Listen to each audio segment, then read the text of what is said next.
The turkey was dry this year. It sat in the center of the table like a dusty prop, a far cry from the bird Martha used to pull out of the oven. I watched Brenda carve it with a precision that felt more like a surgery than a celebration.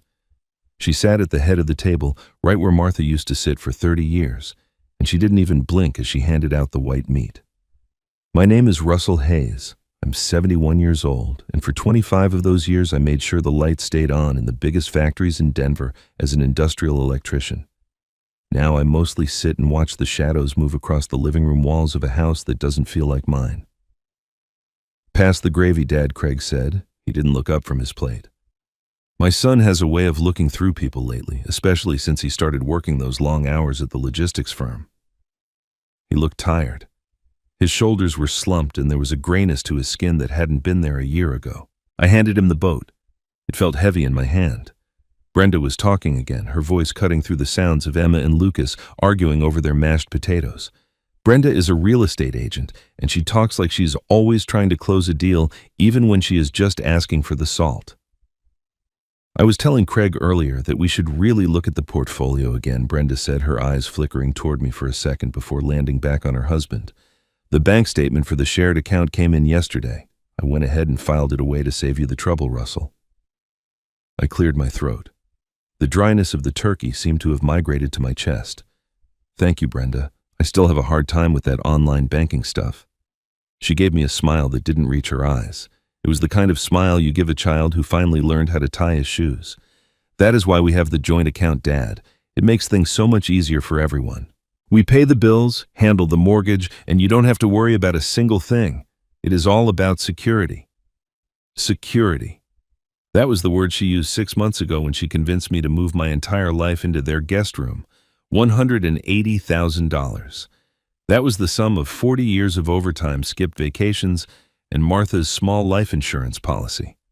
I had put it all into that account along with my pension and my veteran benefits because they told me it was the best way to take care of the family. I looked at my grandchildren. Emma was 6 and Lucas was 4. They were the only reasons I didn't mind the way Brenda looked at my old boots like they were tracked in mud. They were the reason I kept my mouth shut when the house felt too small and the air felt too thin. "Can I have more juice?" Grandpa Lucas asked, reaching out a sticky hand. I started to reach for the pitcher, but Brenda was faster. Her hand clamped over the plastic handle before mine could get there. "I will get that, honey. Grandpa needs to rest his hands." Remember what the doctor said about his grip? I didn't remember the doctor saying anything about my grip. I looked at my hands. They were calloused, stained with decades of work, but they were steady. I could still wire a 3-phase motor in the dark if I had to. But I didn't say that. I just pulled my hand back and took a sip of water. The dinner finished with a pumpkin pie that came out of a box from the supermarket. Craig went to the living room to turn on the football game, and Brenda started loading the dishwasher with a frantic energy that made it clear I was in the way. I took the hint and headed down the hallway to my room. My room was small. It was at the back of the house, away from the noise of the street. I sat on the edge of the bed and looked at the framed photograph on the nightstand. Martha was laughing in the picture. It was taken at a park near Cherry Creek just 2 years before the cancer took her.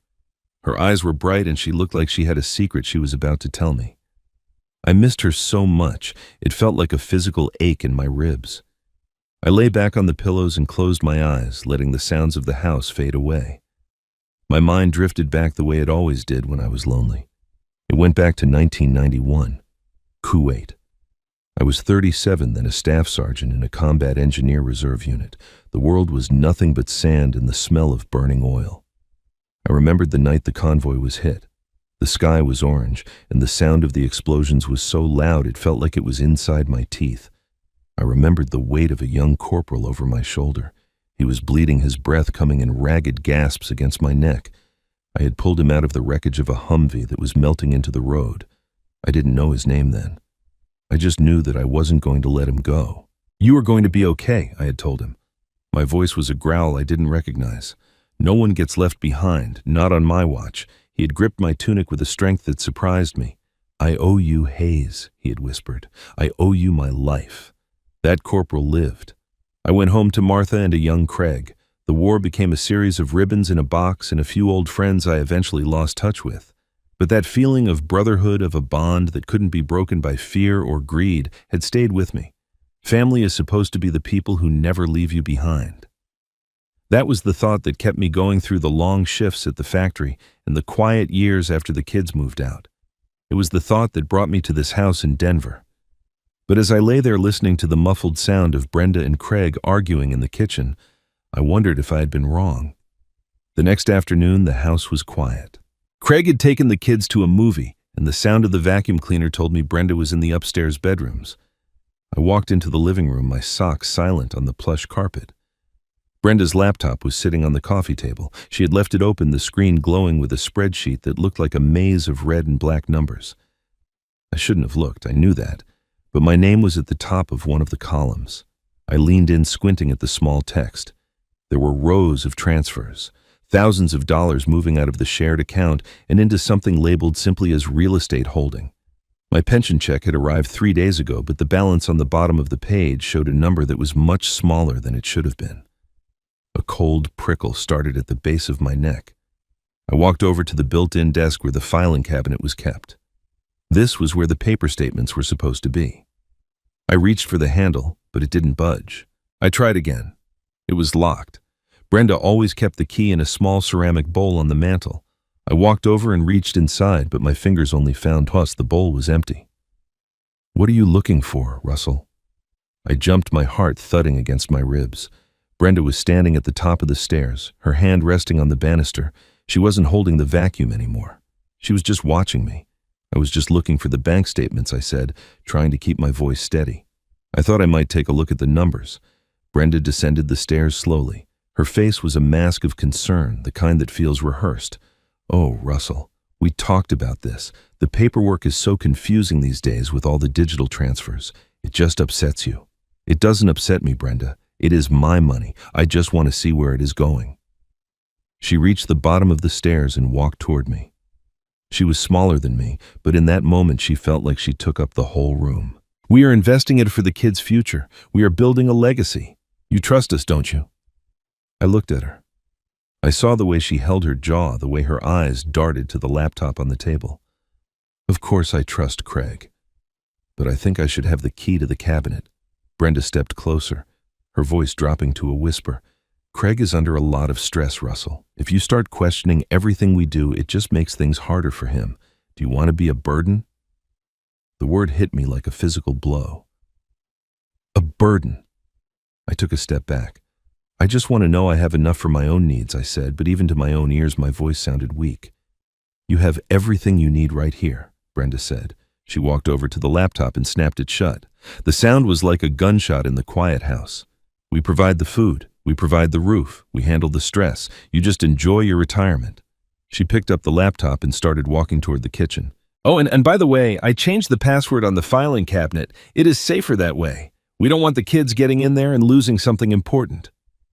She didn't look back. I stood in the middle of the living room, the late afternoon sun casting long, jagged shadows across the floor. My hands were shaking, not because of age, but because of a sudden terrifying realization. I had spent my whole life making sure the connections were solid. I knew how to ground a circuit, how to prevent a fire, how to keep the power flowing. I thought I had done the same with my family. I thought the bonds we had were the strongest kind of insulation. I looked at the locked cabinet. I thought about the $180,000 that had taken a lifetime to save. I thought about the way Brenda had looked at me like I was an old machine that was starting to fail. I felt a sudden desperate urge to call someone, to find one of those men from 1991 and ask them if the rules had changed. But my phone was in my room, and I realized I didn't even know if I remembered anyone's number. I was 71 years old. I had $47 in my wallet. And for the first time in my life, I felt like the power was about to go out. I walked back to my room and sat on the bed. I reached out and touched the glass over Martha's photo. Her smile didn't change, but suddenly it didn't feel like a secret anymore. It felt like a warning. "Russ," she had said once, long before she got sick, "you are a good man, but you see the best in people even when it isn't there." I hadn't listened then. I just laughed and kissed her forehead. Now, in the silence of a house that felt more like a cage every day, I finally understood what she meant. The cold Denver winter was coming. I could feel it in the draft coming from the window. I pulled my old army jacket out of the closet and ran my fingers over the rough fabric. It was the only thing I had left that truly belonged to me. I didn't know then that in less than a month I would be standing on a street corner with nothing but that jacket and the clothes on my back. I didn't know that the people I called family would be the ones to put me there. But as I sat there in the fading light, I made a promise to the woman in the photograph. I wasn't going to let them break me. I had survived the desert, and I had survived the loss of the love of my life. I would survive this too. I just didn't know yet how high the cost would be. The morning air in Denver was crisp and thin, the kind of cold that reminded a man he was getting older. I didn't tell Brenda where I was going. I waited until her white SUV cleared the driveway and Craig had already left for the warehouse. I took my old truck, the one Brenda kept suggesting I sell, and drove to the First National Bank on 17th Street. My hands felt stiff on the steering wheel, my mind replaying the image of that locked filing cabinet over and over again. The bank was a cathedral of polished marble and quiet whispers. I stood in line behind a young woman in a business suit clutching my tattered leather wallet. When it was my turn, I stepped up to the counter where a teller named Maria sat behind the glass. She looked young enough to be my granddaughter. I slid my state identification across the counter, the plastic worn at the edges. I would like a full statement for the joint account under Russell and Brenda Hayes, I said. My voice sounded louder than I intended in the quiet room. Maria typed for a moment, her long nails clicking against the keys. She looked at the screen, then at me, then back at the screen. A small frown appeared between her eyes. One moment, Mr. Hayes. I need to consult with my manager. I stood there for 3 minutes, but it felt like an hour. My heart was a dull hammer in my chest. When she returned, she wasn't alone. A man in a cheap suit followed her, his face fixed in a mask of professional sympathy. Mr. Hayes, I am the branch manager, he said, his voice low. Is there a specific transaction you are looking for? I want to see the balance, I replied. I put $180,000 into that account 6 months ago, plus my pension, plus my benefits from the Department of Veterans Affairs. The manager took a breath and turned the monitor toward me. I had to lean in my eyes, straining to make sense of the rows of numbers. I looked for the 6 figures I expected to see. I looked for the security Martha and I had built over 40 years. The balance at the bottom of the screen was $2,847.12. I felt the room tilt. The marble floor seemed to turn into water beneath my boots. That is impossible, I whispered. There must be an error. I made a deposit for $180,000. The manager scrolled up. I saw the transfers. Thousands of dollars at a time moving out of the account like water through a sieve. They were all online transfers, all initiated by the other account holder, Brenda. Some were $5,000, some were $10,000. They happen almost every week. Is there someone we should call Mr. Hayes? The manager asked. I didn't answer him. I took the printed statements with trembling hands and walked out into the bright Colorado sun. The glare felt like a physical weight. I sat in my truck for a long time, the engine cold, staring at the pages in my lap. She had taken almost everything. My life's work had been dismantled in 6 months, one mouse click at a time. I drove home in a daze. I didn't go into the house. I went straight to the garage where I knew Craig would be working on his motorcycle after he got off his shift. The smell of oil and gasoline usually calmed me, but today it felt suffocating. Craig was hunched over the engine, a wrench in his hand and a smudge of grease on his forehead. Craig, I need you to look at this, I said. I dropped the bank statements on the workbench next to his toolbox. He didn't look up at first. Not now, Dad. I had a long day and this fuel line is acting up. Look at the numbers, Craig, I barked. My voice had the old sergeant's edge to it now. Look at what your wife has done to my savings. Craig finally straightened his back. He wiped his hands on a rag and picked up the papers. He scanned them for a second, then he looked away. He didn't look shocked. He looked exhausted. Brenda told me about this, he said quietly. She is investing the money, Dad. She's a professional. She knows the market better than we do. Investing it where I asked, stepping closer. In a real estate holding that leaves me with less than $3,000.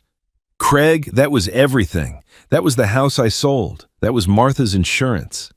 Dad, you are getting worked up over nothing, Craig said, and for the first time I heard a sliver of Brenda's voice coming out of my son's mouth. You have been forgetting things lately. Brenda is worried. She thinks maybe you don't remember the conversations we had about the long-term plan. I'm not forgetting anything I snapped. I remember every hour I worked to earn that money. I remember every promise you made when I moved in here. Are you telling me you knew she was draining my account? Craig dropped the wrench. It hit the concrete floor with a heavy clang. I'm telling you that Brenda handles the finances. I trust my wife. And frankly, Dad, the way you have been acting lately, accusing her of things, it's not helping. Maybe you should go inside and lie down. You look confused. I looked at my son, the boy I had taught to ride a bike, the man I had helped with his first down payment, and I realized I was looking at a stranger. He wasn't seeing me. He was seeing the version of me Brenda had created in his head, a confused old man who couldn't be trusted with his own life. I walked out of the garage and into the house. The Christmas lights were already twinkling on the eaves, a cruel mockery of the coldness inside. The confrontation came on Christmas Eve. The house was filled with the scent of pine and cinnamon. Emma and Lucas had been sent to bed early, their excitement for Santa Claus still lingering in the air. I was sitting in the living room staring at the tree when Brenda and Craig walked in. Brenda wasn't wearing her real estate smile anymore. She was holding a blue folder, her face set in a hard professional line. "Russell, we need to have a serious talk about your future," she said. She sat down across from me while Craig stood by the window staring out at the snow. "I already know about the money, Brenda," I said. "I went to the bank." She didn't even flinch. "That is exactly what I'm talking about. You going down there, making a scene, accusing the staff of errors. It's a sign of the decline we have been seeing. We have been consulting with some specialists." She opened the folder and slid a brochure across the coffee table. It was for a memory care facility on the outskirts of the city. The photos showed white walls and people in wheelchairs sitting in sunrooms. "You are putting me in a home?" I asked. My voice was a whisper. "We are placing you in a facility where you can get the care you clearly need," Brenda said. "We can't have you staying here upsetting the children and making wild accusations about the family finances. It isn't safe for you and it isn't fair to us." I looked at Craig. "Craig, tell her I'm fine." Craig didn't turn around. He stayed at the window, his voice muffled by the glass. "Brenda is right, Dad. You're getting worse. You don't even realize it. It is for the best. This is about the $177,000 you stole," I said, turning back to Brenda. "You want me out of the way so I can't ask any more questions." Brenda stood up. Her eyes were like flint. "I have had enough of your paranoia. This is my house, Russell. We allowed you to stay here out of the goodness of our hearts, but you have become a liability. You are going to pack a bag, and we are going to take you to the center tonight." "Tonight?" I asked. "It is Christmas Eve. It is the best time," Brenda said. "It's quiet." "I'm not going," I said, standing up. My legs felt weak, but I forced myself to stay upright. "I'm staying right here." Brenda took a step toward me. Her voice was cold and sharp. "If you don't leave quietly, I will call the police. I will tell them you are having a mental break and that you are threatening me and the children. I have the documentation of your confusion. I have the bank's record of your outburst. Who do you think they will believe, an old man with a history of agitation or a mother protecting her home?" I looked at my son, but he still wouldn't look at me. The betrayal was a physical weight crushing the air out of my lungs. I realized then that she had won. She had taken the money, she had taken my son, and now she was taking my dignity. "I will pack my things," I said. I went to my room. My hands were shaking so hard I could barely zip the suitcase. I looked for my wallet, my original identification, my bank card. I checked the nightstand drawer where I always kept them. The drawer was locked. Brenda had changed the lock on my own nightstand while I was at dinner. Everything was gone. My access to what little money remained, my proof of who I was, all of it, was behind a piece of brass I couldn't turn. I reached into my winter coat, the one I had worn to the bank. My fingers brushed against a piece of paper in the inner pocket. It was the photocopy of the $180,000 check I had deposited months ago. I had kept it as a habit from my days in the service, a backup for every important document. I also found $47 in cash I had tucked away for the kids' stocking stuffers, and my old military identification card, the one with the grainy photo of a younger, stronger man. That was all I had. I walked out of the bedroom with one suitcase. Brenda was waiting by the door, her coat already on. She looked at me with a terrifying lack of emotion. "I will take the truck keys," she said, holding out her hand. I didn't argue. I gave them to her. I walked out into the cold Denver night, the snow beginning to fall in heavy wet flakes. Craig finally looked at me as I passed him, and for a split second I saw a flash of the boy I used to know. But then he looked down, and the boy was gone. I didn't get into their car. I started walking. I didn't know where I was going, but I knew I couldn't let them drive me to that facility. I couldn't let them lock me away in a room until I actually did become the man they wanted me to be. Merry Christmas, Mr. Hayes. Brenda called out from the porch, the door shut with a finality that echoed in the empty street. I walked for miles. The $47 in my pocket felt like a lead weight. My boots were soaked through by the time I found a small diner downtown that was still open. The neon sign flickered, casting a red glow over the slush on the sidewalk. I went inside and sat in a booth at the very back. The waitress, an older woman with tired eyes, brought me a cup of black coffee. I sat there for hours watching the few other lost souls who had nowhere to be on Christmas Eve. My mind was a whirlwind of anger and grief. I thought about Martha. I thought about the house we had worked so hard for. I thought about my son. I pulled the photocopy of the check out of my pocket and smoothed it onto the laminate table. $180,000. It was just a piece of paper now. I looked at my military identification. Staff Sergeant Russell Hayes. I felt like a ghost. I had no home, no money I could reach, and no family who wanted me. At 71, I was starting over in a world that didn't have a place for men like me. I put my head in my hands, the heat from the coffee mug warming my face. I didn't hear the door open. I didn't hear the heavy boots on the linoleum. I only looked up when a shadow fell over my table. A man was standing there. He was about my age, with a thick white beard and a bomber jacket that had seen better days. He was staring at me, his eyes narrowed as if he were trying to solve a puzzle. "Hayes?" he asked. His voice was a deep rumble that sounded like gravel in a drum.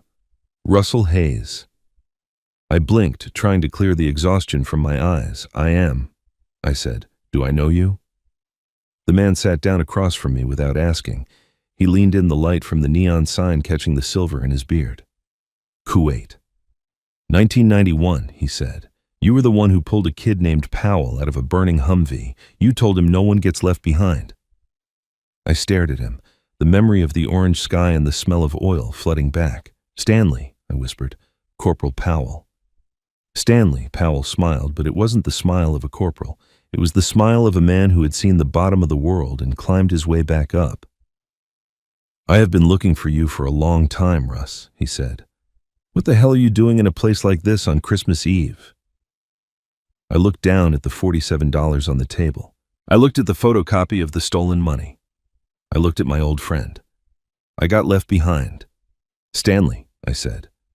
Stanley reached across the table and put a hand on my arm. His grip was like iron. "Not anymore," he said. "The coffee is on me.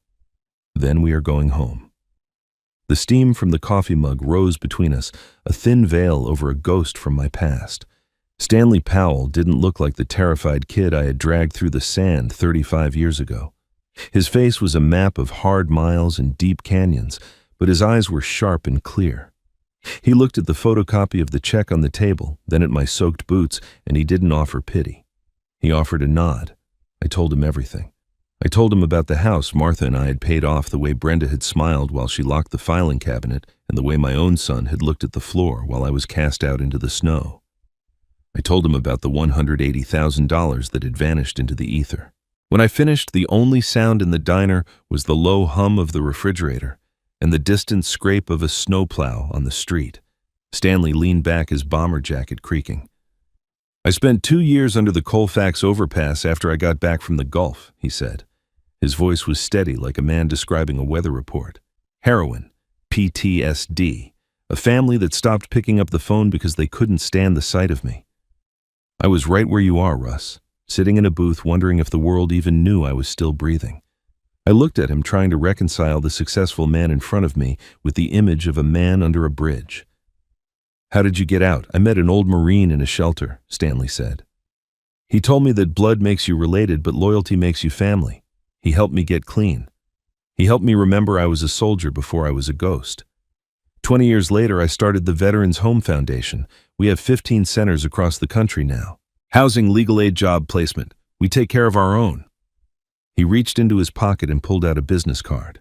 It was thick professional cardstock. Stanley Powell, founder and executive director. He slid it across the table. You saved my life in that desert haze. You gave me 35 years I wasn't supposed to have. Tonight, I'm the guy pulling you out of the wreckage." I looked at the card, then at my suitcase. "I'm 71 years old, Stanley. I have $47. I don't even have my original identification. I'm a liability." Stanley stood up and grabbed my suitcase. It looked like a toy in his massive hand. Identification can be replaced. Money can be recovered. But a man like you are an asset. Now let's get out of this diner. It smells like regret and bad grease.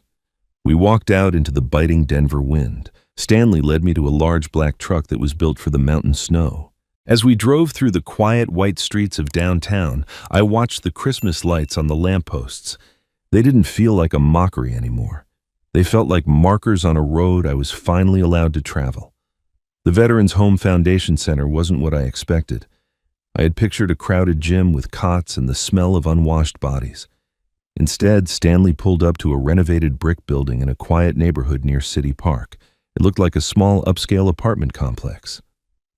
"This is our transitional housing," Stanley said as we walked toward the heavy oak doors. "You will have your own room, private bath, small kitchenette. We have a legal team that comes in on Tuesday mornings to help with paperwork." The lobby was warm and smelled of lemon polish and pine needles. A woman was sitting at a mahogany desk sorting through a stack of mail. She looked to be in her late 50s, with graying hair pulled back in a neat bun and a face that radiated a quiet, steady kind of kindness. "Janet," Stanley said, "I would like you to meet an old friend. This is Russell Hayes. He is staying with us for a while." Janet Morrison stood up and walked around the desk. She didn't offer a forced professional smile. She looked me in the eye and reached out to take my hand. Her touch was warm and firm. "It is an honor to meet you, Mr. Hayes," she said. "Stanley has spoken of the man who saved him many times. I'm the volunteer coordinator here. My husband was a Marine. He passed away 5 years ago, and this place gave me a reason to keep moving. We will make sure you have everything you need." She led me down a carpeted hallway to a room on the second floor. It was simple but clean. There was a comfortable bed, a small desk, and a window that looked out over the snowy park. A fresh towel and a bar of soap sat on the foot of the bed. "Get some sleep," Russ Stanley said, standing in the doorway. "Tomorrow morning we start the paperwork. We will redirect your pension and your benefits to a new account. We will get your documents back, and then we are going to figure out exactly where your money went." I waited until the door closed and the sound of their footsteps faded away. I sat on the edge of the bed, the silence of the room, feeling like a heavy blanket. I reached into my coat pocket and pulled out the photocopy of the check. $180,000. I looked at the signature on the back. Brenda Hayes. She had signed it with a flourish of victory lap in ink. I closed my eyes and leaned my head back against the wall. I thought about Martha.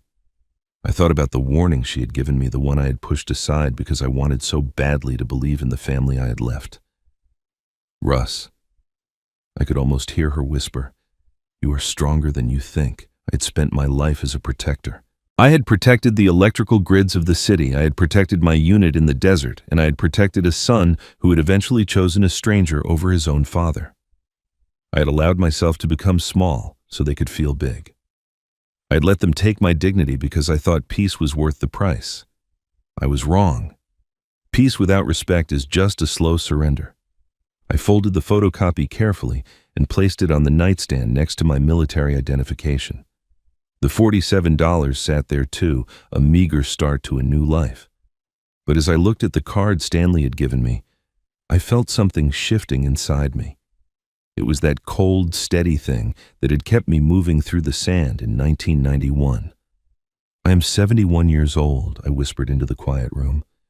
"I have been kicked out of my home. I have been robbed by my own kin. I have been treated like a man whose mind is failing." I stood up and walked to the window. Across the street, the park was a sea of white under the moonlight. I wasn't the ghost Brenda wanted me to be.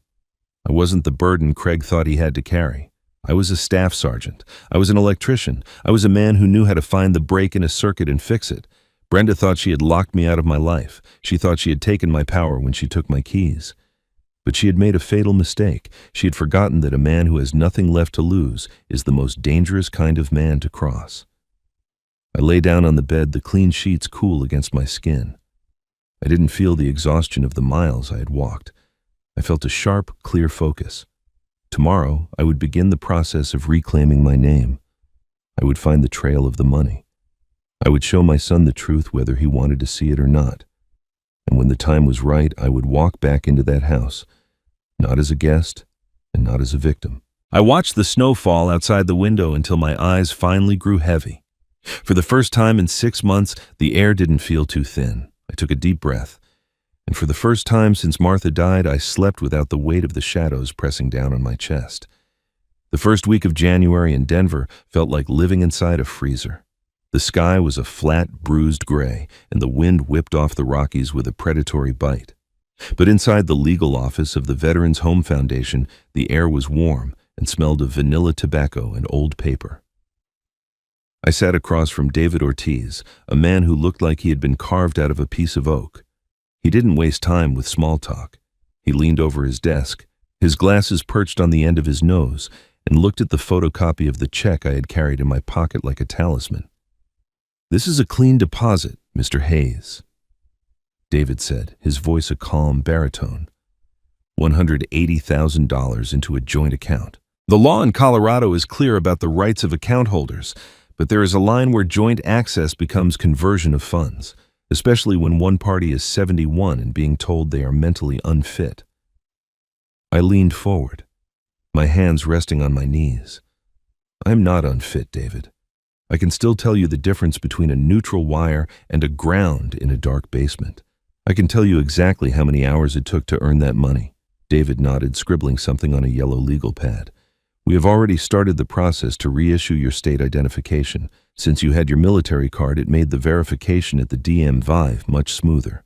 We should have the new plastic in 3 days. As for your pension and your VA benefits, I have filed the paperwork to redirect those deposits to a new single-signature account. Brenda won't be able to touch another cent of your monthly income starting February 1st. The relief that washed over me was so heavy I felt my shoulders drop 2 inches. It was the first piece of my life I had managed to grab back. But what about the money she already took? I asked. David sighed, tapping his pen against the pad. That is the harder part. Since it was a joint account, she technically had the right to withdraw it. To make it a criminal matter, we have to prove she used the funds for something other than the benefit of the household, or that she used deception to gain control. I have requested the formal records from First National. As a joint owner, you have a right to every single line item. We need to see where that money landed. He paused, looking at me with a sharp, inquisitive gaze. Mr. Hayes, does Brenda have any habits? Expensive ones. Real estate is a volatile business, but $177,000 is a lot of house staging. I thought about the late nights, the glow of the laptop in the darkened living room, and the way Brenda would jump whenever I walked into the kitchen for a glass of water. I thought about the frantic way she checked her phone and the sudden, unexplained mood swings. I don't know, I admitted. She talked about investments, real estate opportunities. David leaned back. Sometimes people find ways to lose money that have nothing to do with houses. Gambling is a common one. Online poker sports betting. It starts small and then it becomes a hole you can't fill. If we find transfers to a betting site, we have her. That is financial exploitation of the elderly, and in this state, it is a felony. I left the office feeling a strange mix of hope and nausea. The thought of Brenda as a common thief was bad enough, but the idea of her gambling away Martha's legacy felt like a second betrayal. 2 weeks later, Stanley Powell found me in the shelter's common room. He didn't say a word, just tossed a hard hat at my chest and jerked his thumb toward the door. We drove across town to a construction site near the Highlands. It was a 3-story brick building, an old warehouse that the foundation was converting into 20 units of permanent housing for homeless veterans. The site was a mess of sawdust, drywall dust, and the skeletal frames of new rooms. Stanley led me through the maze until we reached the main electrical room. A young man was standing there, scratching his head while looking at a massive panel that looked like a bird's nest of tangled copper and plastic. The contractor walked off the job 4 days ago, Stanley said, his voice echoing in the empty space. Claimed the drawings were wrong. Now I have a city inspector coming on Friday, and if we don't pass the rough in, the whole project stalls for a month. That is a month my guys stay on the street. I walked up to the panel. It was a disaster. The wires weren't labeled, the conduit was bent at odd angles, and there were clear code violations in the way the breakers were tiered. I felt a familiar itch in my fingers, the kind I used to get when a junior apprentice made a mess of a simple circuit. Who did this? I asked, reaching out to trace a blue wire that was headed nowhere. A guy who didn't care, Stanley said. He looked at me, his eyes searching for mine. You told me you were an electrician for 25 years, Hayes. Tell me you still know how to fix a mess. I pulled a pair of pliers from a nearby bucket. I knew how to fix this before that kid was born, I said. I spent the next 6 hours in that room. I didn't think about Brenda. I didn't think about the cold guest room or the locked filing cabinet. I thought about the flow of power. I thought about the logic of the copper. By the time the sun went down, the panel was a work of art. The wires were straight labeled and tucked into neat bundles. Stanley came back as I was wiping the grease from my hands. He looked at the panel, then at me. Janet was right about you, he said quietly. You are not a liability, Russ. You're exactly what this foundation is missing. He reached into his pocket and handed me a set of keys. There is an apartment on the 3rd floor. It is small, but it is finished. It is yours as long as you want it. And starting Monday, you are my facilities supervisor. It is a paid position. You will oversee the maintenance and construction for all our Colorado sites. Interested?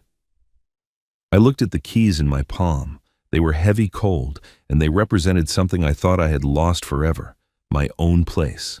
My own work. I am 71 years old. Stanley, I said, my voice thick.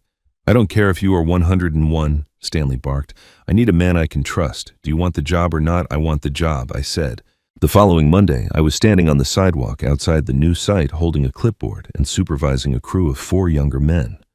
We were unloading a shipment of light fixtures when a familiar silver sedan pulled up to the curb. My heart did a slow roll in my chest. Craig stepped out of the car. He looked smaller than I remembered. His coat was rumpled and the dark circles under his eyes made him look 10 years older. He stood by the fence watching me for a long time before I walked over. Bo, he said. The word was a tentative bridge. Craig, I replied. I didn't move to open the gate. What are you doing here? Janet told me where you were, he said. She wouldn't give me your address, but she said you were working on this site. I wanted to see if you were okay. I gestured to the clipboard and the men behind me. I'm working, Craig. I'm making a living. I have an apartment. I'm doing just fine without the room at the back of your house. Craig looked down at his shoes. Brenda she's having a hard time. She says the house feels empty. She says she's worried about you. I let out a short, sharp laugh that felt like a bark. She is worried about the direct deposits that stopped hitting the joint account, I said. David Ortiz told me the bank notified her on Friday that I had been removed from the account and the funds were frozen for investigation. Is that the hard time she is having? Craig flinched as if I had struck him. He looked around to see if my crew was listening, then he stepped closer to the fence, lowering his voice. I started looking, Dad. After you left, I started looking through her things. My grip tightened on the clipboard. And she has a second phone, Craig whispered. I found it in the laundry room. It wasn't locked. There are no real estate listings on it. There are just apps, PokerStars, BetMGM, a dozen of them. And the emails are all from debt collectors, thousands of dollars, Dad. She owes money to people I've never heard of. The world seemed to go very quiet. The sound of the power saw behind me faded into a dull hum. You found the gambling? I said. Craig nodded, his eyes welling up. I confronted her last night. She cried. She said she did it for us. She said she was trying to win enough to pay off the house so you could live there forever. She said it just got away from her. And you believed her? I asked. Craig wiped his face with the back of his hand. I don't know what to believe. But she is my wife, Dad. She is the mother of my children. She says she can fix it if we just get some more time. She wants you to drop the bank investigation. She says it will ruin her career if the real estate board finds out. I looked at my son, and for a second I felt a flash of the old ISFJ instinct to protect him, to make the conflict go away so he could breathe again. But then I remembered the smell of the diner on Christmas Eve. I remembered the $47 in my pocket. I remembered the way Brenda had smiled while she called me mentally unfit. She ruined her own career the moment she touched my savings, Craig, I said. I didn't steal that money. I didn't lie to my family. I'm not the one who needs to be saved. Dad, please, Craig said. If you keep pushing, the bank will involve the police. She could go to jail. What happens to Emma and Lucas then? I felt a sharp pain in my chest at the mention of my grandchildren. That was the leverage Brenda knew would work. She was hiding behind the children she was supposedly protecting. You should have thought about that before you stood in the window and watched me walk into a snowstorm. Craig, I said. You chose her version of the truth. Now you have to live with the consequences of it. I turned my back on him and walked toward the electrical room. I could feel his eyes on me, but I didn't look back. My hands were steady as I picked up my tools, but my heart was a cold, hard stone. The search for the truth was over. We knew where the money had gone. Now, the battle was no longer about recovery. It was about justice. And as I looked at the neatly wired panel in front of me, I knew that for the first time in a long time, the power was entirely in my hands. The coffee shop downtown was a neutral territory, a place of glass walls and the constant hiss of the espresso machine. I chose a booth in the far corner away from the windows and waited. Craig walked in 10 minutes late, looking like a man who had been dragged through a mile of gravel. He carried a thick manila envelope as if it contained a live explosive. He slid into the seat across from me, his eyes red and his hands shaking so hard he had to tuck them under his thighs. I found it all, Dad, he whispered. His voice was thin, brittle as old parchment. It took me 3 days to find where she hid the folders on her computer. She had a separate cloud storage account. Everything is in here. He pushed the envelope toward me. I opened it and pulled out a stack of bank statements and printed screenshots. I didn't need to be a forensic accountant to see the damage. There were rows of transfers to sites like PokerStars and DraftKings. They weren't just the small amounts I'd seen on the shared account. These were massive $5,000 and $10,000 deposits made in the middle of the night. I looked at the total on a summary page Craig had put together. $312,000. My breath caught in my throat. I looked at the number again, making sure I wasn't misreading the zeros. Craig, I only put in $180,000. Where did the rest come from? Craig let out a sound that was halfway between a laugh and a sob. She opened 3 credit cards in both our names. I never saw the mail. She must have been intercepting it for years. And the house. She took out a second mortgage, Dad. She forged my signature on the paperwork. I didn't even know we had a loan against the equity. The betrayal was so vast it felt like looking into a canyon with no bottom. She didn't just take my retirement, she had hollowed out my son's life too. She had gambled away the roof over my grandchildren's heads while she was telling me I was the one who was losing my mind. I reached across the table and put my hand over Craig's. It felt like holding a cold stone. What are you going to do? I don't know, he said, staring at the empty coffee cup. I look at her at the dinner table and I don't even recognize her. She just talks about the next big listing, the next deal. She acts like everything is fine. But when I look at Emma and Lucas, I just feel sick. We could lose the house, Dad. I gripped the envelope, the weight of the evidence finally giving me a sense of solid ground. You keep your head down for now, Craig. Don't let her know you gave this to me. I will take this to David Ortiz. We have her now. This isn't just a dispute over a bank account anymore. This is a crime. I left the coffee shop and drove back to the foundation headquarters, my mind whirring with the new reality. When I walked into the main office, Janet met me at the door. She was smiling, her eyes bright with some news she was clearly struggling to keep to herself. Stanley is waiting for you in the boardroom, she said, her hand resting lightly on my arm. Go on. He hates to be kept waiting. The boardroom was a sunlit space filled with the smell of expensive coffee and leather chairs. Stanley was there along with 3 other men and women I recognized as the primary donors and directors for the foundation. Stanley stood up as I entered, his face split into a wide, triumphant grin. Hayes, sit down, he barked, gesturing to the seat at the head of the table. We have been reviewing the numbers for the last quarter. I sat, the manila envelope still tucked under my arm. Stanley slid a thick document toward me. The board and I have reached a unanimous decision, Stanley said. The way you handled the Mountain View renovation saved us nearly $40,000 in contractor fees. Your oversight on the new New Mexico project has already put us 3 weeks ahead of schedule. He leaned forward, his eyes locked onto mine. We are expanding Russ. We are adding 3 more centers in Utah and another 2 in Arizona. I can't be everywhere at once. I need a regional facilities director for the Mountain West. I need someone who knows every circuit and every pipe in every building we own. I looked at the title on the document, Regional Facilities Director. It came with a salary that was nearly double what I was making as a supervisor, a company vehicle, and a full benefits package. "You want me to be a director?" I asked. "I'm 72 years old in 3 months, Stanley." "And you are the most reliable man I have on the payroll," Stanley replied. "Age doesn't mean a thing if the work is perfect." He handed me a pen. "Sign the contract, Hayes. Let's make it official." I signed the papers with a steady hand. In the span of 4 months, I had gone from sitting in a diner with $47 in my pocket to being a director of a multi-million-dollar nonprofit organization. It felt like a victory, a massive shining win that Brenda could never touch. "One more thing," Stanley said as the other board members began to stand and offer their congratulations.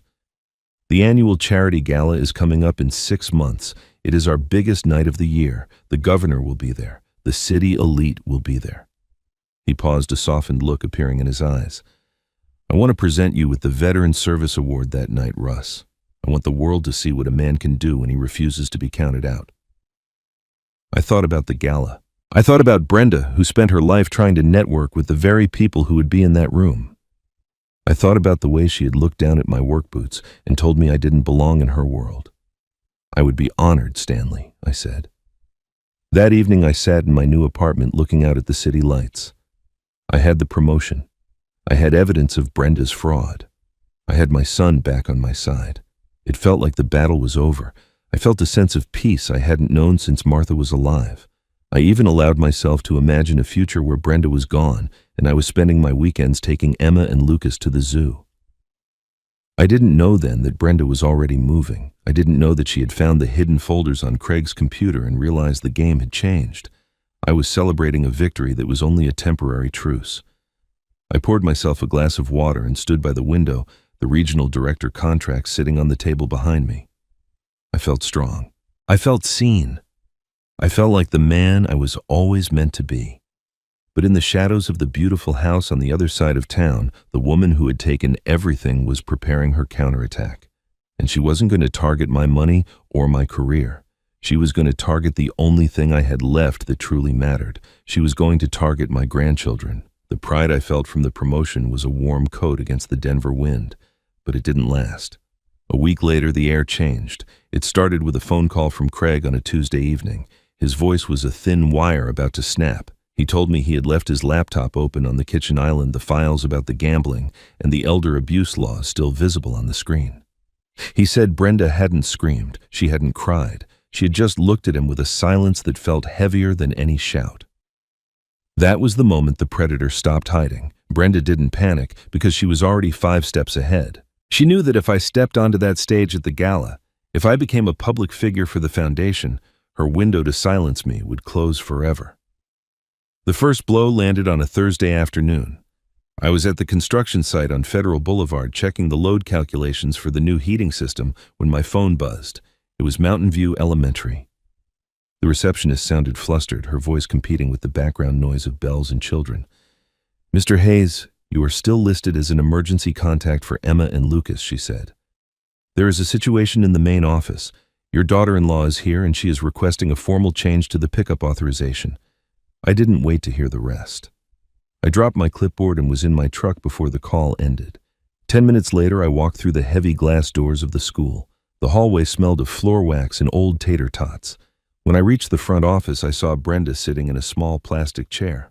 She looked like the image of professional composure in a charcoal blazer, her hands folded neatly over a leather portfolio. Mrs. Chen, the principal, sat behind her desk looking like she wanted to be anywhere else. She looked up as I entered, her eyes darting between me and Brenda. "Mr. Hayes." "Thank you for coming," Mrs. Chen said. "Mrs. Hayes is expressing some concerns about the current arrangement." I didn't look at Mrs. Chen. I looked at Brenda. "What are you doing here?" Brenda didn't even blink. She spoke to the principal as if I weren't in the room. "As I was saying, Mrs. Chen, we are very concerned about my father-in-law's recent behavioral shifts. He has been experiencing significant confusion. He recently moved into a transitional facility because he was unable to manage the basic requirements of our household. We feel it is no longer safe for him to have unsupervised contact with the children." My jaw ached from how hard I was clenching it. "You are lying," I said, my voice low and steady.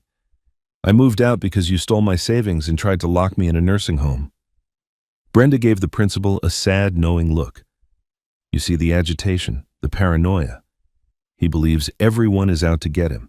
It is a classic symptom of the decline we have been documenting. I felt a cold sweat on my neck. She wasn't just lying, she was performing. She was building a paper trail of my insanity right in front of me, using the school as her witness. Emma and Lucas were in the classroom next door. I could see Emma's blonde pigtails through the small window in the door. She was drawing a picture, oblivious to the fact that her mother was using her as a weapon. The door to the office opened again and Craig walked in. He looked like a man who hadn't slept in 48 hours. He took one look at me, then at Brenda, and I saw something in his face I hadn't seen in years. It wasn't the exhaustion. It was a spark of the man Martha had raised. "Craig," Brenda said, her voice turning sweet. "I was just explaining to Mrs. Chen why we need to update the records, for the children's safety." Craig didn't sit down. He walked over to the desk and stood next to me. "Mrs. Chen, my wife is mistaken," he said. His voice was shaking, but he didn't back down. "My father is perfectly fine. He is the regional director of a major nonprofit. He is not confused, and he is certainly not a threat." Brenda's eyes flashed with a sudden sharp anger. "Craig, we discussed this. We discussed your father's health." "No," Craig said, turning to her.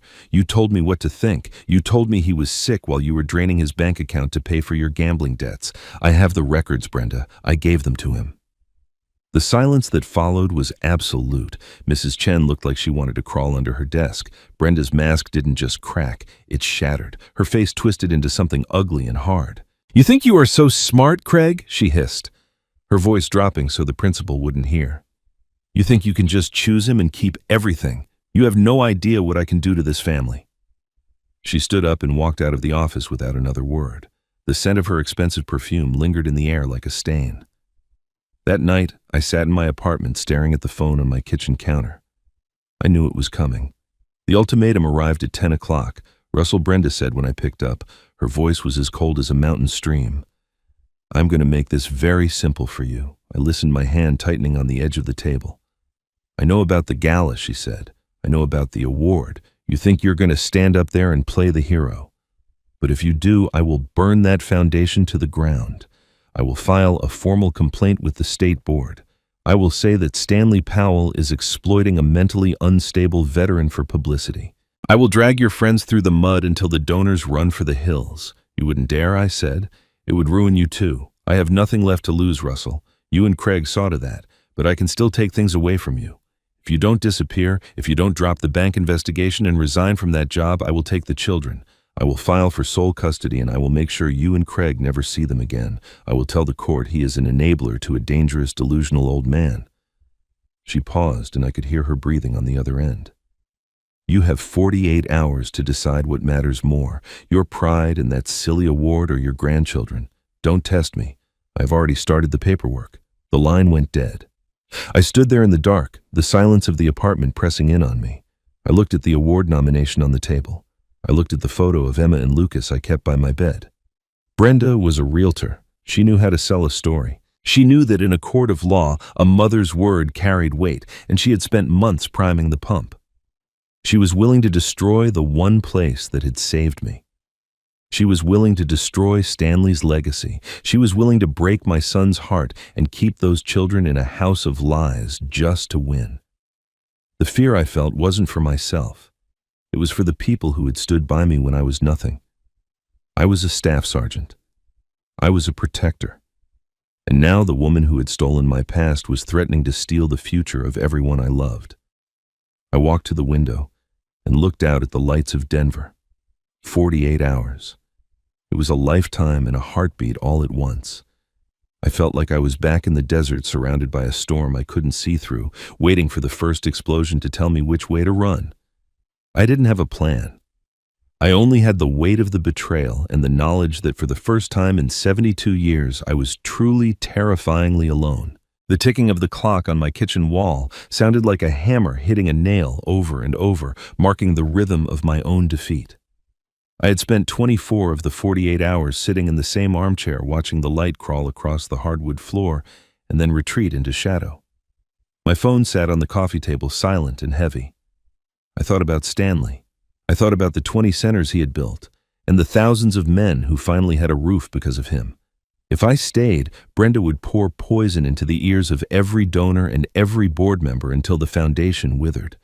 If I left, she would keep the money, the house, and the children, but the foundation would be safe. My chest felt like it was filled with wet sand, heavy and cold. I was 72 years old, and I was tired of fighting. I was tired of being the one who had to hold the circuit together while the storm raged. I picked up a pen to write my resignation, my hand trembling so much the ink smeared across the page. Maybe she was right.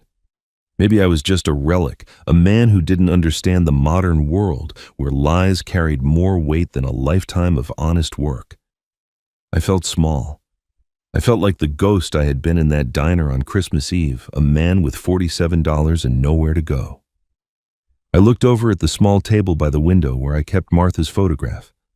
The silver frame caught a stray beam of moonlight illuminating her face. I remembered the last night in the hospital, the smell of antiseptic, and the sound of the machines. She had gripped my hand with a strength that didn't seem possible for a woman so thin. "Russ," she had whispered, her voice barely a thread. "You are stronger than you think. You have always been the one who stays when everyone else runs. Don't you dare stop now." I sat there for a long time, the words echoing in the quiet apartment. I had always thought she was talking about my hands, about my ability to work through the pain and the heat. But looking at her smile now, I realized she was talking about my heart. She was talking about the brotherhood I had found in the desert and the family I had built at the foundation. Brenda's ultimatum was based on the idea that I was alone. She thought she could isolate me because that was the only way she knew how to win. She didn't know about the men who had shared my sand and my bread. She didn't know that loyalty isn't something you can buy or gamble away. I stood up, the stiffness in my knees a reminder of the miles I had walked, but my mind was suddenly terrifyingly clear. I didn't need to be the hero on a stage.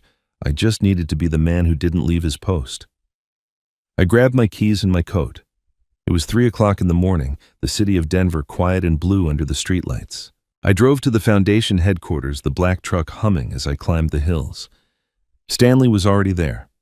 I could see the light in his office window from 3 blocks away. I knew him. He wouldn't be sleeping either. I walked into his office without knocking. Stanley was sitting behind his desk, a map of the new Arizona site spread out in front of him. He looked up, his eyes bloodshot but sharp.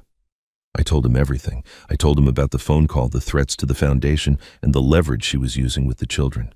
I told him I was willing to walk away if it meant protecting the center. Stanley stood up and walked to the window, staring out at the silhouette of the Rockies. He stood there for a long time, his shoulders square and his hands clasped behind his back. Then he turned around, and I saw that old commander's fire in his eyes, the kind of look that makes a man want to stand a little straighter. "Hayes," he said, his voice a low rumble. "Do you remember what you told me in that diner? You said you felt like you'd been left behind. And do you remember what I told you?" I nodded. "Not anymore." Stanley walked over and put a heavy hand on my shoulder. "We are a brotherhood, Russ. If she attacks you, she's attacking all of us. If we cave to a woman like that, we don't deserve the name on the door. Let her file her complaints. Let her tell her lies. We have the best legal team in the state, and we have the truth. And more importantly, we have each other. You are not resigning. You are going to that gala, and you are going to stand on that stage." The door opened, and David Ortiz walked in carrying a thick leather briefcase. He looked like he hadn't slept either. "I got your message," David said, sitting down and spreading out a series of documents. "I have been up all night with the detectives at the Financial Crimes Unit. We have enough for a felony extortion charge on top of the financial exploitation. Every time she picks up the phone to threaten you, she is digging her own grave." I looked at these 2 men, the family I had chosen when my own blood had turned cold. The wet sand in my chest started to dry, replaced by a heat that felt like a spark jumping a gap. "We are not just going to defend," David said, looking at me over his glasses. "We are going to negotiate from a position of total strength. We have the gambling records, the forged signatures on the mortgage, and now we have her threats against a non-profit. She thinks she has leverage because of the children, but Craig has already filed for a custody hearing based on her financial instability and her gambling addiction. The tide is turning, Russ." I felt a sense of peace settle over me, the kind that comes when the plan finally clicks into place. I didn't want revenge. I didn't want to see Brenda destroyed for the sake of cruelty. I just wanted my life back. I wanted to see my grandchildren grow up in a house that wasn't built on lies. I wanted to be the man Martha knew I was. The sun started to peek over the horizon, painting the sky in streaks of orange and purple. Stanley handed me a fresh cup of coffee, the steam warming my face. "We have 5 months until the gala, Russ," he said. 5 months to get our ducks in a row and make sure that when you step on that stage, there isn't a single shadow left for her to hide in. I took a sip of the coffee, the bitterness grounding me. The 48 hours were almost up, but I wasn't hiding in the dark anymore. I was standing in the light with my brothers at my side. Brenda had tried to use my love for my family to break me, but she had only succeeded in showing me where my true family really was. I wasn't just a staff sergeant or an electrician. I was a man who was no longer afraid of the dark. We walked out of the office together, the morning air crisp and full of promise, and I knew that for the first time in 72 years, the storm was finally over. The light from the crystal chandeliers in the Denver Convention Center was so bright it felt like a physical weight, but for the first time in 18 months, the glare didn't make me want to squint. I stood in the wings of the grand stage, my tuxedo stiff against my shoulders and my hands steady at my sides. Janet stood beside me wearing a dress the color of deep sapphires, her hand resting lightly on my forearm. She didn't say anything, but the way she squeezed my arm told me everything I needed to know. I was 72 years old, and I was exactly where I was supposed to be. The ballroom was a sea of black ties and silk dresses. 1,000 people gathered to support the Veterans Home Foundation. I scanned the crowd, my eyes moving past the wealthy donors and the local politicians until I found her. Brenda was sitting at a table near the center of the room, looking every bit the successful real estate professional in a designer dress that probably cost more than my first truck. She was leaning in to whisper something to a man in a tailored suit, her smile bright and rehearsed. She didn't know I had seen her. She didn't know that the man she was trying to impress was one of Stanley's biggest contributors, a man who had already heard my story. The governor stepped up to the podium, his voice booming through the speakers and quieting the room. "Tonight, we honor a man whose journey embodies the spirit of this foundation," he said. 18 months ago, Russell Hayes was a man who had lost his home and his savings on Christmas Eve. He walked into one of our shelters with nothing but the clothes on his back and a history of service to this country. I saw Brenda's smile falter. She went very still, her glass of champagne hovering halfway to her lips. Through his own resilience and the brotherhood of this organization, the governor continued. Mr. Hayes didn't just rebuild his life, he took the lead. As our regional director, he has overseen the construction of 8 new centers and ensured that over 1,500 veterans in the Mountain West have a safe place to lay their heads. Please welcome our Veteran Service Award recipient, Russell Hayes. The applause was a sudden thunder, a roar of sound that filled my chest. I walked out onto the stage, the heat of the spotlights warming my face. As I took the heavy glass award from the governor, I looked directly at Brenda's table. Her face was the color of old ash, her eyes wide and panicked. She looked like a woman who had just realized the floor was missing beneath her feet. I didn't give a long speech. I spoke about the men I had served with in the desert, about the smell of copper and grease in the factories, and about the fact that a man's value isn't something that can be stolen or gambled away. I told them that family isn't just about the blood in your veins, but about the people who choose to stand in the gap when you are falling. When I finished, the standing ovation lasted for 3 minutes. I found Brenda in a quiet alcove near the coat check after the ceremony. She was alone, her hands fumbling with the strap of her clutch. When she saw me approaching, she tried to pull that old mask of confidence back into place, but it was jagged and poorly fitted. "Impressive performance, Russell," she said, her voice thin and brittle. "I suppose I should congratulate you on finding a new crowd to fool." "It wasn't a performance, Brenda," I said. I was calm, my pulse as steady as a heartbeat in a quiet room. I reached into my jacket and pulled out a thin manila folder. "I think it is time we finished our business." She looked at the folder as if it were a snake. "What is that?" "It is the evidence of the $177,000 you took from my account," I said. "It is the record of the $312,000 you lost on gambling sites. It is the documentation of the forged signatures on Craig's mortgage. And it is the recording of the threats you made against this foundation 5 months ago." Brenda tried to laugh, but it came out as a sharp, ugly sound. You think any of that matters now? I'm still the mother of your grandchildren. Craig will never let you use that against me. Craig is the one who helped me gather the bank records, Brenda, I said. He filed the final divorce papers yesterday. He has primary custody of Emma and Lucas because of your financial instability. You are not the person in control anymore. Her eyes darted around the alcove, looking for an exit that wasn't there. You want to send me to jail? Is that it? I looked at her, and for the first time, I didn't feel anger. I just felt a profound sense of distance. I don't want you in jail, I said. I want you to be a mother who actually earns the title.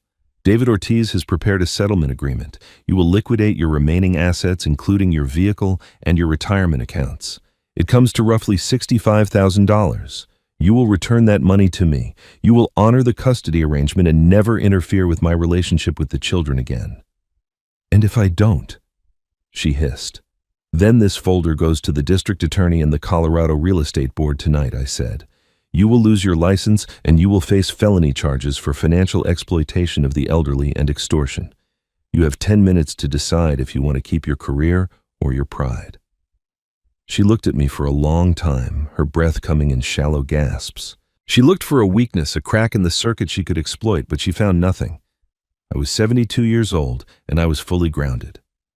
She took the pen from the folder and signed the papers on the marble ledge behind her. She didn't say a word as she handed them back, her face a mask of pure, concentrated bitterness. I don't need the money, Brenda, I said as I tucked the folder away. I'm donating the $65,000 to the Foundation's Emergency Housing Fund. The rest of what you took is gone, and I'm at peace with that. You can't buy back the time you lost, and you can't gamble your way out of the truth. I walked away from her, leaving her standing in the shadows of the alcove. I walked back into the ballroom where Stanley and Craig were waiting for me. Craig gripped my hand, his eyes clear and bright for the first time in years. We were a family again, not because of the name we shared, but because of the truth we had fought for. 2 months later, the spring sun was warm on the back of my neck as I sat on a lawn chair in Craig's backyard. The grass was a vibrant green, and the air smelled of blooming lilacs and the charcoal from the grill.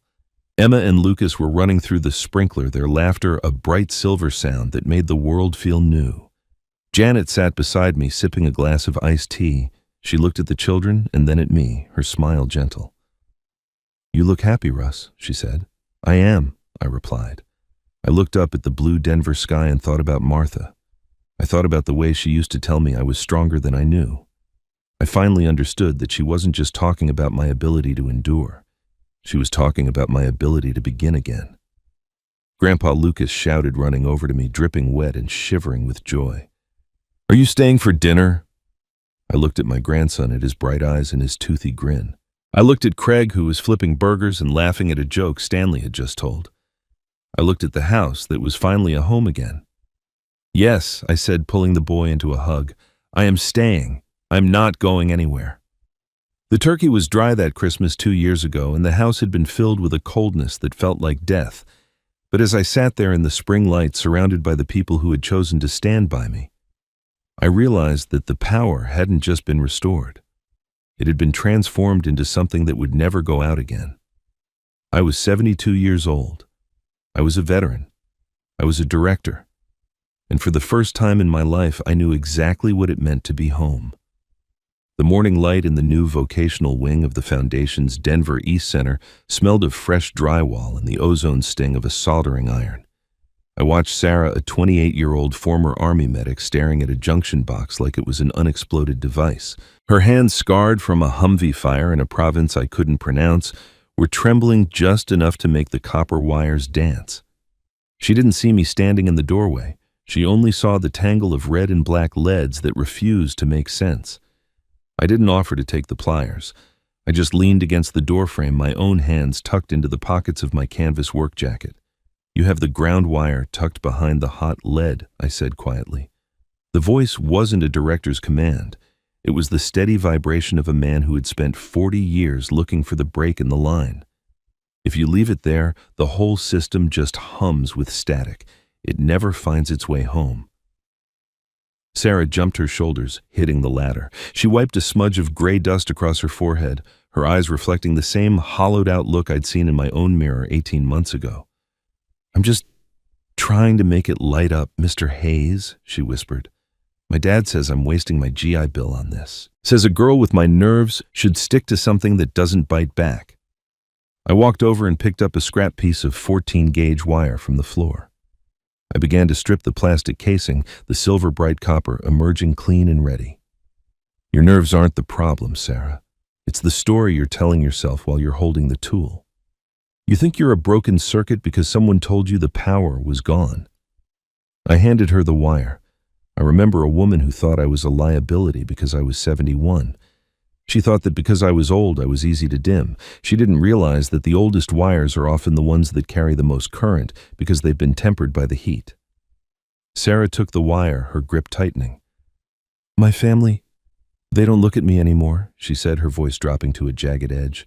"They look at the medals, or they look at the scars. It's like I'm a ghost sitting at their dinner table. I feel like I owe them an apology for still being here. I thought about Brenda's cold eyes in the school office and Craig's slumped shoulders in the garage. I thought about the $180,000 that had once felt like my only measure of worth. Loyalty isn't a debt you pay back with your silence," I said, "and your life isn't a gift you have to apologize for. You're not a ghost, Sarah. You're the person who knows how to fix the things other people are too afraid to touch." I pointed to the junction box. "Look at the copper. It doesn't care about the fire it came through. It only cares about the connection it's making right now. You ground the wire so the excess energy has somewhere to go. You don't let it sit in your chest until you blow a fuse. You put it into the work. You put it into the people who are standing on the same line as you." Sarah looked at the box, then back at me. She took a breath, her chest rising and falling in a slow, deliberate rhythm. She reached out and moved the black wire, her fingers certain and steady. She tucked the ground into the back of the box and tightened the screw until it bit deep. The click of the screwdriver was the only sound in the room. "There," she said. "It's grounded." That's the lesson I told her, stepping back toward the door. You find your ground. Sometimes it's a job, sometimes it's a person, and sometimes it's just the knowledge that you can still build something that works. Once you're grounded, the rest of the world can't shock you anymore. I walked down the hallway, the sound of Sarah's tools clicking behind me. I walked past the legal office where David was helping a young sergeant fight an illegal eviction, and past the common room where Stanley was laughing with a group of Vietnam veterans. I wasn't just a man who had reclaimed his bank account. I was a man who was helping to build a grid that spanned the entire country, a network of people who knew exactly what it felt like to be left in the dark. I stepped out into the Denver afternoon, the air smelling of pine and progress. My phone buzzed in my pocket, a text from Craig asking if I wanted to help Lucas with his science project on Saturday. I smiled and looked at my hands. They were weathered, they were old, and they were the most valuable tools I'd ever owned. Because they didn't just fix circuits, they held open doors for people who thought the world had closed them forever. I got into my truck, the engine turning over with a healthy, steady roar, and I headed toward the next site, knowing that as long as we kept the connections clean, the light would never go out. You may be sitting in your own version of that quiet, neon-lit diner right now, staring into a cup of coffee that has long since gone cold, wondering how the people you gave everything to could leave you with so little.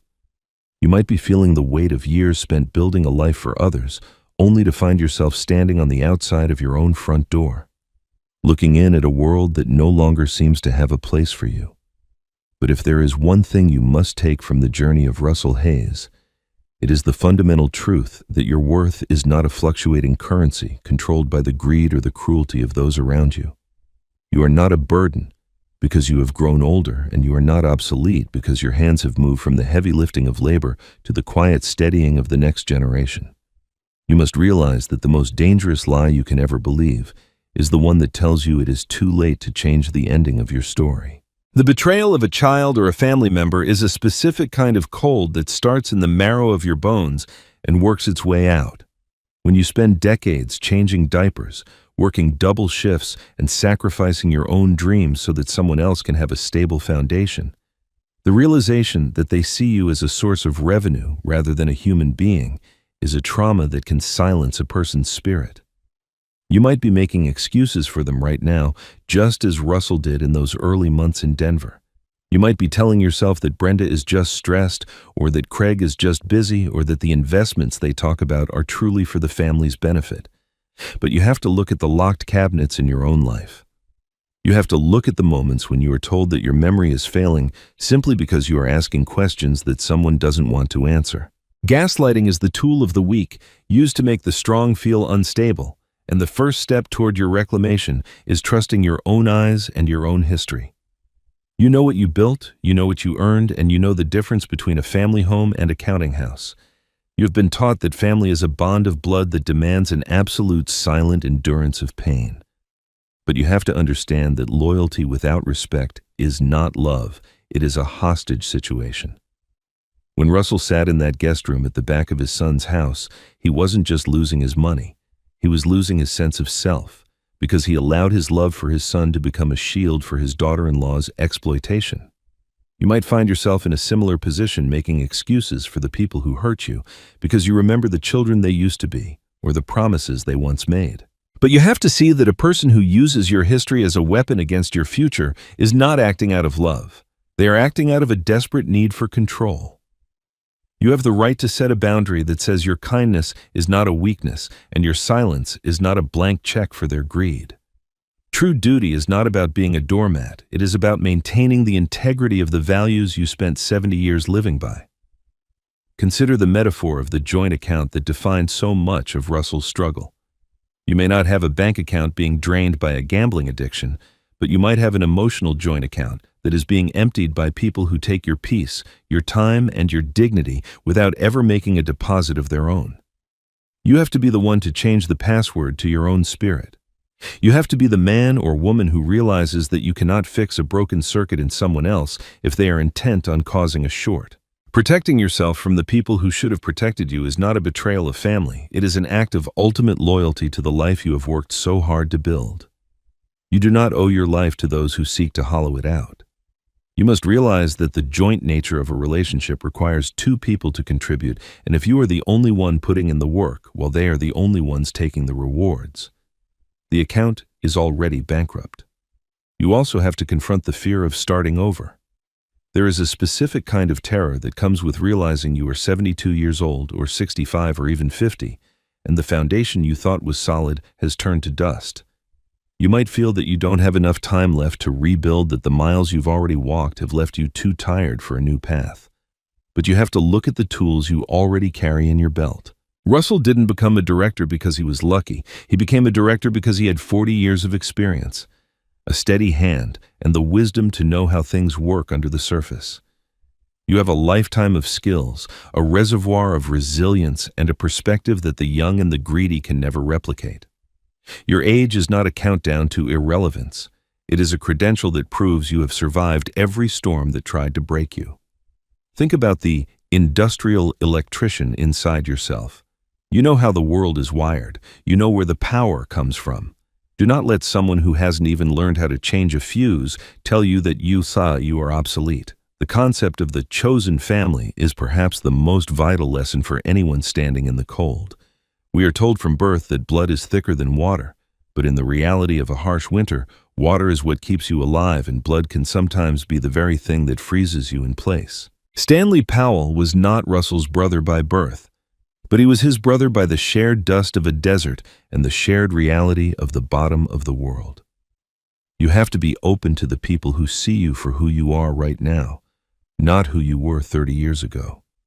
There is a brotherhood and a sisterhood waiting for you in the places where people value character over convenience. You have to reach out. You have to be willing to sit in that diner and tell your story to someone who understands the weight of it. When you find your Stanley, you realize that you were never truly alone. You were just looking for your people in a house that had become a stranger's home. Loneliness is a choice we make when we think our biological family is the only one allowed to hold our hand. You must also learn that justice is a strategic endeavor, not an emotional outburst. Russell didn't win by screaming in the driveway or by pleading with a son who wouldn't look him in the eye. He won by documenting, by organizing, and by standing in his own truth until the light was too bright for the lies to hide. You might be tempted to strike back in anger to let the fire of your betrayal burn everything down. But you must be like the combat engineer. You must assess the structural integrity of your situation. You must find the legal aids, the Stanleys and the Davids who know how to navigate the system. Reclaiming your life is a professional task. It requires the same discipline you used to show up to work every day for 40 years. When you move with the quiet confidence of a person who has the facts on their side, you don't need to raise your voice.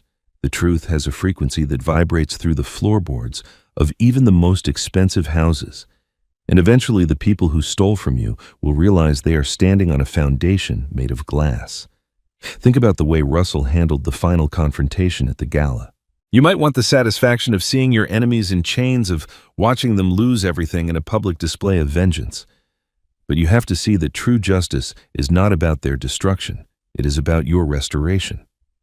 Russell didn't push for the maximum sentence because he didn't want his grandchildren to grow up visiting their mother in a prison cell. He chose a path of strength that allowed for mercy, but he did it from a position where he could never be hurt by her again. You have to find that middle ground where you reclaim what is yours, your dignity, your peace, and your standing, without becoming the very thing that tried to destroy you. You win by living a life so full and so grounded that their presence in it is no longer a requirement or a threat. Success is the best form of closure. Standing on that stage, receiving that award, and looking into the eyes of the person who called you unfit is a victory that doesn't require a single harsh word. There is a profound lesson in the spin-off of Russell's story the moment he helped Sarah with her junction box. It reminds us that our trauma is not just a burden, it is a curriculum. The things you have suffered have given you a unique ability to see the shorts in other people's lives. You are the only person who can talk to a younger veteran or a younger mother or a younger worker who feels like they are failing and tell them with absolute authority that the dark is not permanent. When you turn your pain into a platform for someone else's growth, you are no longer a victim of your past. You are a pioneer of their future. This is how you achieve immortality, not through the money you leave in a bank account that someone can gamble away, but through the courage you plant in the hearts of those who are coming up behind you. Your legacy is the light you leave on for the next person who is lost in the storm. You are the electrician of your own life. You know where the brakes are, you know where the power has been diverted, and you know how to wire a new path for the current to flow. You have to stop waiting for the people who broke the system to be the ones to fix it. They won't. They are too busy trying to keep the lights on in their own crumbling houses. You have to be the one to pick up the tools and do the work yourself. It will be hard, and it will be cold, and there will be nights when you wonder if the light is ever coming back. But as long as you are still breathing, as long as you still have the capacity to help a Sarah with her junction box, you are a person of immense, undeniable value. Do not let the silence of a guest room or the click of a locked drawer convince you that your song is over. It is merely changing keys. As you move forward, remember that the gala in your life might not be a ballroom with 1,000 people. It might be the first night you sleep in an apartment that is entirely yours, or the first Sunday you spend with your grandchildren without someone else monitoring the clock. It might be the moment you realize you haven't thought about the betrayal in 3 days because you were too busy building something new. These are the real awards. These are the standing ovations that matter. You are 72 or 62 or 82, and you are standing in the light. You have survived the sand, the fire, and the family that forgot who you were. But you didn't forget. And now the world won't forget either. Now, as you look back on the story of a man who found his home by leaving the one he thought he belonged in, I want you to ask yourself a few honest questions that strike at the heart of your own experience. Have you ever felt like a guest in your own life, tiptoeing around the needs and the tempers of people who treat you like a burden simply because you've reached a certain age? Have you ever had to face the terrifying midnight realization that the person you trusted most with your future, perhaps your own child or your partner, was actually gambling it away either through money or through a total lack of respect for your sacrifices? If you were standing on that stage tonight, looking out at the people who doubted you and tried to dim your light, what would you say to the version of yourself that was sitting in the diner on that snowy Christmas Eve, feeling like a ghost? I encourage you to share your thoughts, your struggles, and your own stories of rebuilding in the comments below. Sometimes the most powerful thing you can do to ground your own life is to tell someone else that they are not alone in the dark. How did you find the strength to pick up your suitcase and walk toward a new light when everyone expected you to just fade away? What does chosen family mean to you in the moments when your own blood has let you down? Your story is the current, that can help someone else find their way home, and the world is waiting for you to turn the power back on. Let us hear your voice, because like Russell, you have a story that needs to be told in a light that was never meant to be hidden. Turn the lights on. We are listening.